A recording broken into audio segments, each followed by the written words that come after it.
সুপ্রিয় দর্শক, আসসালামু আলাইকুম রহমতুল্লাহি অবরাকাতু। আহলান সাহলান মাহে রমাদান।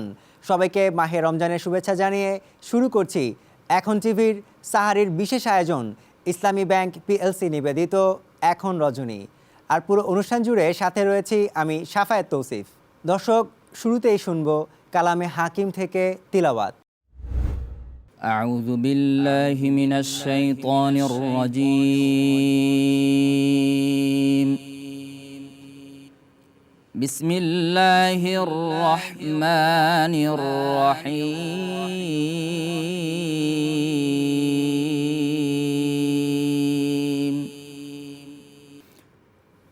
قد أفلح المؤمنون الذين هم في صلاتهم خاشعون.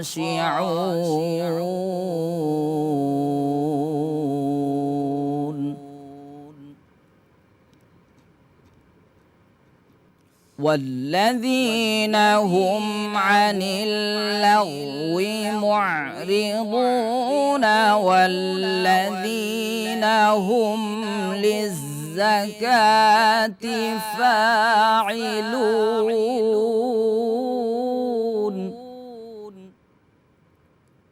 والذين هم لفروجهم حافظون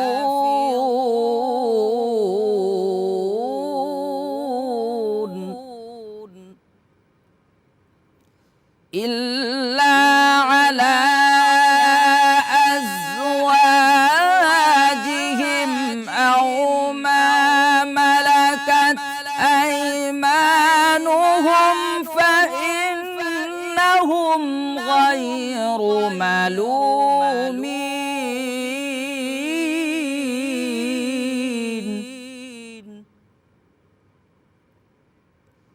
فمن ابتغى وراء ذلك فأولئك هم العادون.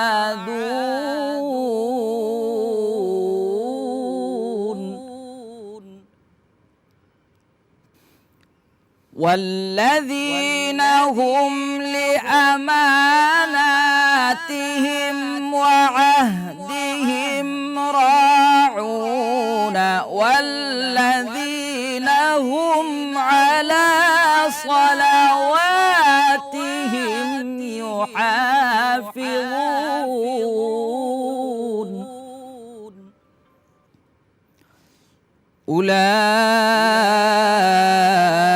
أولئك هم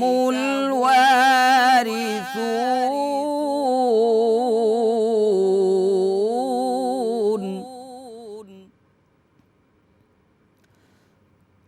الذين يرثون الفردوس هم فيها خالدون.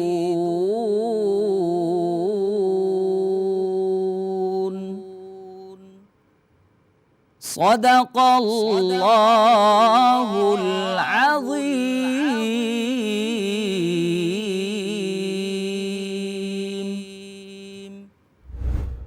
দর্শক, সময় হয়েছে বিরতির। আপনারা দেখছেন ইসলামী ব্যাংক পিএলসি নিবেদিত এখন রজনী। সাথেই থাকুন।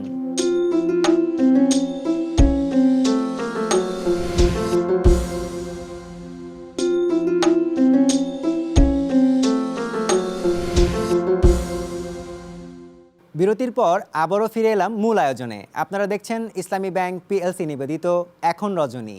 এ পর্যায়ে পবিত্র কুরআন এবং সুন্নাহ থেকে জেনে নেব জীবনের গুরুত্বপূর্ণ কিছু মাসলা মাসাইল। আসসালামু আলাইকুম ওয়া রাহমাতুল্লাহি ওয়া বারাকাতুহু। আলহামদুলিল্লাহি ওয়া কাফা ওয়া সালামুন আলা ইবাদিহিল্লাযীনা ইসতাফা, আম্মা বা'দ। সুপ্রিয় দর্শক শ্রোতা, আজকের এই পর্বে আমরা আলোচনা করব দাম্পত্য জীবন, কলহ ও তার প্রতিকার নিয়ে ইনশাআল্লাহু তাআলা।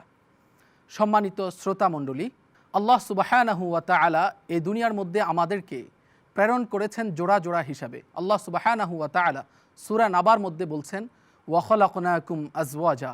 আল্লাহ সুবহানাহু ওয়া তাআলা দুনিয়ার মধ্যে আমাদেরকে জোড়া জোড়া করে প্রেরণ করেছেন। আল্লাহ সুবহানাহু ওয়া তাআলা দুনিয়ার মধ্যে সবচেয়ে আপন করে পাঠিয়েছেন স্বামী আর স্ত্রীকে। তাই তো আল্লাহ সুবহানাহু ওয়া তাআলা কালামুল্লাহর মধ্যে ইরশাদ করেন, হুন্না লিবাসুল লাকুম ওয়া আনতুম লিবাসুল লাহুন্না। দুনিয়াতে স্বামী তার স্ত্রীর জন্য এবং স্ত্রী তার স্বামীর জন্য হলো পোশাক স্বরূপ। অর্থাৎ আল্লাহ সুবহানাহু ওয়া তাআলা পোশাকের সাথে কেন স্বামী স্ত্রীকে কম্পেয়ার করলেন? কারণ দুনিয়ার মধ্যে পোশাক পরার কারণে আমাদেরকে যেমন বাহিরের জিনিস থেকে পোশাক আমাদেরকে সেফটি দেয়, ঠিক তদ্রূপ আল্লাহ সুবহানাহু ওয়া তাআলা স্বামী আর স্ত্রীকে একজন অপরজনের জন্য পোশাক স্বরূপ বানিয়ে দিয়েছেন, কারণ একজন আরেকজনকে বাহিরের সব কলহ থেকে সেফটি দান করে এই জন্য। অর্থাৎ এটা দ্বারা আল্লাহ সুবহানাহু ওয়া তাআলা বুঝাতে চেয়েছেন আমাদেরকে দুনিয়ার মধ্যে সবচেয়ে মাধুর্যপূর্ণ সৌহার্দ্যপূর্ণ আচরণ হবে স্বামী আর স্ত্রীর মাঝে। কিন্তু দর্শক শ্রোতা মণ্ডলী, আমাদের আফসোস আর পরিতাপের বিষয়, আমাদের সমাজে যেখানে স্বামী স্ত্রীর মধ্যে ভালোবাসা সৌহার্দ্যপূর্ণ আচরণ থাকার কথা ছিল, সেখানে আজকে আমাদের স্বামী আর স্ত্রীর মধ্যে সম্পর্ক হচ্ছে দাকুমরুর সম্পর্ক। এটা বড়ই আফসোসের বিষয়। এর কারণটা কি? কারণ হলো আমরা আল্লাহ সুবহানাহু ওয়া তাআলার দেয়া বিধান এবং রাসূলুল্লাহ সাল্লাল্লাহু আলাইহি ওয়াসাল্লামের জীবনীকে, আদর্শকে আমরা নিজেদের জীবনের মধ্যে ফিট করতে পারি নাই। আমরা যদি আমাদের জীবনটাকে সৌহার্দ্যপূর্ণ পারিবারিক দ্বন্দ্ব কলহ থেকে বের হয়ে আসতে চাই, আমাদেরকে চলে যেতে হবে সেই 1400 বৎসর পূর্বে সাইয়্যিদুনা মুহাম্মাদুর রাসূলুল্লাহ সাল্লাল্লাহু আলাইহি ওয়াসাল্লামের সে মহান পরিবার কেন্দ্রিক যে জীবন যাপন করেছেন সেখানে। আমরা যদি সেখানে যাই, আমরা দেখব কি আল্লাহ রসুল সাল্লাল্লাহু আলাইহি ওয়াসাল্লাম তার পরিবারের সাথে কেমন কোমল আচরণ করেছেন। হাদিস যদি আমরা খুলি, হাদিস যদি আমরা পড়ি, সেখানে দেখতে পাবো রাসূলুল্লাহ সাল্লাল্লাহু আলাইহি ওয়াসাল্লামের অনুপম আদর্শের কথা, যে অনুপম আদর্শের স্বীকৃতি রব্বে করিম তার কোরআনে কারিমের স্বীকৃতি দিয়েছেন। কি বলেছেন? ওয়া ইন্নাকা লাআলা খুলুকিন আযীম। হে নবী, আপনি অনুপম চরিত্রের অধিকারী এক ব্যক্তি। সুবহানাল্লাহ। কিন্তু আমরা সেই নবীর উম্মত হয়েও তার অনুপম চরিত্র আমরা নিজেদের মধ্যে ধারণ করতে পারি নাই। এটা আফসোসের বিষয়। রাসূলুল্লাহ সাল্লাল্লাহু আলাইহি ওয়াসাল্লাম নিজে বলতেছেন, তোমাদের মধ্যে সবচেয়ে সর্বোত্তম স্বামী হলাম আমি মুহাম্মদুর রাসূলুল্লাহ সাল্লাল্লাহু আলাইহি ওয়াসাল্লাম। আজকে যদি আমরা রাসূলুল্লাহ সাল্লাল্লাহু আলাইহি ওয়াসাল্লামের সিরাত অধ্যয়ন করি, সেখানে দেখতে পাবো রাসূলুল্লাহ সাল্লাল্লাহু আলাইহি ওয়াসাল্লাম তার স্ত্রীদের সাথে কেমন আচরণ করেছেন। আমরা যদি আমাদের সে আচরণটাকে আমাদের স্ত্রীর সাথে করতে পারি, ইনশাআল্লাহ আশা করা যায় আমাদের সংসার, দাম্পত্য জীবন, পারিবারিক যে জীবন আছে সেটাও আল্লাহ রসুল সাল্লাল্লাহু আলাইহি ওয়াসাল্লামের আদর্শে আদর্শিত একটা সংসার হবে, একটা দাম্পত্য জীবন আমরা উপহার পাবো ইনশাআল্লাহ। তো আসুন জেনে নেওয়া যাক আল্লাহ রসুল সাল্লাল্লাহু আলাইহি ওয়াসাল্লাম তার প্রিয়তমাদের সাথে, স্ত্রীদের সাথে কেমন আচরণ করেছেন। হাদিস যদি আমরা দেখি, রাসূলুল্লাহ সাল্লাল্লাহু আলাইহি ওয়াসাল্লামের আদর্শ এমন পাওয়া যায় যে রাসূলুল্লাহ সাল্লাল্লাহু আলাইহি ওয়াসাল্লাম তিনি তার স্ত্রীদের সাথে অনেক কোমল সুরে কথা বলতেন, কখনো রাগ নিয়ে কথা বলেন নাই, তাদের সাথে হাসি মজাক করতেন। এমনকি রাসূলুল্লাহ সাল্লাল্লাহু আলাইহি ওয়াসাল্লাম এক মরুভূমিতে যাওয়ার সময় আম্মাজান হযরত আয়েশা রাদিয়াল্লাহু তাআলা আনহার সাথে দৌড় প্রতিযোগিতায় লিপ্ত হয়েছেন। এটা কি ভালোবাসার প্রতীক নয়? কিন্তু আমাদের মধ্যে কি আজকে সেই জিনিসটা আছে? নেই। এই জন্যই আমাদের দাম্পত্য জীবনে এত কলহ। আবার যদি দেখি আল্লাহ রসুল সাল্লাল্লাহু আলাইহি ওয়াসাল্লামের জীবনী, তিনি নিজের কাজটা নিজেই করতেন, তার নিজের স্ত্রীর উপর চাপিয়ে দিতেন না। রাসূলুল্লাহ সাল্লাল্লাহু আলাইহি ওয়াসাল্লাম নিজের জামা নিজে সেলাই করতেন, নিজের জুতা, এমনকি জুতা পর্যন্ত রাসূলুল্লাহ সাল্লাল্লাহু আলাইহি ওয়াসাল্লাম নিজে মেরামত করেছেন। কিন্তু এখন আমরা নিজের কাজগুলোকে অন্যের উপর চাপায় দিই, যার কারণে আমাদের দাম্পত্য কলহ বেড়েই চলছে। আরেকটা বিষয়, দাম্পত্য জীবনের কলহমুক্ত থাকার জন্য, মহাব্বত ভালোবাসা বৃদ্ধির জন্য আরেকটা সবচেয়ে কার্যকরী একটা পদক্ষেপ হলো যে স্বামী স্ত্রীর মধ্যে হাদিয়া, যেটা যে গিফট আদান প্রদান করা। আল্লাহ রসুল সাল্লাল্লাহু আলাইহি ওয়াসাল্লাম হাদিসের মধ্যে বলেছেন, তাহাদাউ তাহাব্বু, তোমরা একে অপরের মধ্যে হাদিয়া আর গিফট বিনিময় করো, আদান প্রদান করো, এতে মহাব্বত বৃদ্ধি পায়। কিন্তু আমরা কি আজকে বলতে পারবো যে আমরা সর্বশেষ কবে আমি আমার স্ত্রীকে গিফট দিয়েছি? এটাও কিন্তু আল্লাহ রসুল সাল্লাল্লাহু আলাইহি ওয়াসাল্লামের একটা সুন্নার অংশ, কিন্তু আমরা ভুলে গিয়েছি। আল্লাহ রসুল সাল্লাল্লাহু আলাইহি ওয়াসাল্লাম স্ত্রীকে খুব বেশি ভালোবাসা, মায়া দেখিয়েছেন। আয়েশা রাদিয়াল্লাহু তাআলা আনহা বলেন যে আমি যে গ্লাস থেকে পানি খেয়েছি, যেই দিক থেকে পানি পান করেছি, রাসূলুল্লাহ সাল্লাল্লাহু আলাইহি ওয়াসাল্লাম ঠিক সেই জায়গায় মুখ লাগিয়ে তিনি পানি পান করেছেন। এটা তো স্ত্রীকে ভালোবাসার বহিঃপ্রকাশই বলা যেতে পারে। আরেকটা কাজ রাসূল সাল্লাল্লাহু আলাইহি ওয়াসাল্লাম বেশি করেছেন, সেটা হলো রাসূলুল্লাহ সাল্লাল্লাহু আলাইহি ওয়াসাল্লাম তার প্রিয়তমাদের পরিবার এবং তাদের বান্ধবীদের প্রতি ভালোবাসা, শ্রদ্ধা দেখিয়েছেন। হাদিসে পাওয়া যায় রাসূলুল্লাহ সাল্লাল্লাহু আলাইহি ওয়াসাল্লাম যখনই বকরি জবাই করতেন আম্মাজান হজরত খাদিজাতুল কুবরা রাদিয়াল্লাহু আনহার বান্ধবীদের জন্য কিছু একটা অংশ হাদিয়া পাঠিয়ে দিতেন। সুপ্রিয় দর্শক শ্রোতা, আসুন আমরা নিজের দাম্পত্য জীবনটাকে, নিজের পারিবারিক জীবনটাকে আল্লাহ রসুল সাল্লাল্লাহু আলাইহি ওয়াসাল্লামের আদর্শে আদর্শিত করি, সুন্নাহ আর কোরআনের রঙে রঙিন করি, আমরা আমাদের জীবনটাকে সুন্দরভাবে উপভোগ করি। আল্লাহ সুবহানাহু ওয়া তাআলা আমাদেরকে সেই তৌফিক দান করেন। আসসালামু আলাইকুম ওয়া রাহমাতুল্লাহি ওয়া বারাকাতুহু। দর্শক, আরও একটি বিরতি নিচ্ছি। আপনারা দেখছেন ইসলামী ব্যাংক পিএলসি নিবেদিত এখন রজনী। সাথেই থাকুন।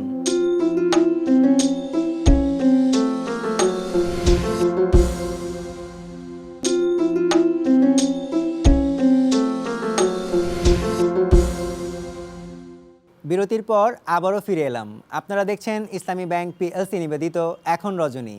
দর্শক, আপনাদেরকে অসাধারণ একটি কবিতা শোনাবো। গুণে গরিমায় আমাদের নারী আদর্শ দুনিয়ায়, রূপে লাবণ্যে মাধুরী ও স্মৃতে হুরি পরি লাজ পায়। নর নহে নারী, ইসলাম পরে প্রথম আনে ঈমান। আম্মা খাদিজা জগতে সর্বপ্রথম মুসলমান। পুরুষের সব গৌরব ম্লান এক এই মহিমায়। নবীনন্দিনী ফাতেমা মোদের সতী নারীদের রানী, তার ত্যাগ সেবা স্নেহ ছিল মরুভূমে কাউসার পানি। যার গুণ গাথা ঘরে ঘরে প্রতি নরনারী আজো গায়। রহিমার মতো মহিমা কাহার, তার সমসতী কেবা। নারী নয় যেন মূর্তি ধরিয়া এসেছিল প্রতি সেবা। মোদের খাওয়ালা জগতের আলা বীরত্বে গরিমায়। রাজ্য শাসনের রিজিয়ার নাম ইতিহাসে অক্ষয়।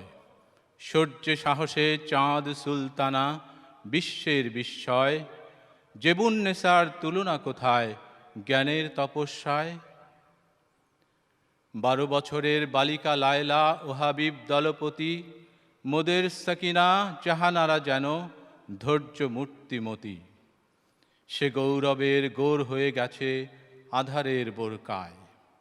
আধার হেরেমে বন্দিনী হল সহসা আলোর মেয়ে। সেই দিন হতে ইসলাম গেল গ্লানির কালিতেছে। লক্ষ খালিদা আসিবে যদি এ নারীরা মুক্তি পায়। দর্শক, সময় হয়েছে একটি ইসলামী গান শোনার। চলুন তাহলে শুনে আসা যাক।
দেখতে আমরা অনুষ্ঠানের শেষ পর্যায়ে চলে এসেছি। পরবর্তী পর্ব দেখার আমন্ত্রণ জানিয়ে আজকের মতো এখান থেকে বিদায় নিচ্ছি। মহান রাব্বুল আলামিন আমাদের সবাইকে ভালো রাখুন, সুস্থ রাখুন। আল্লাহ হাফেজ।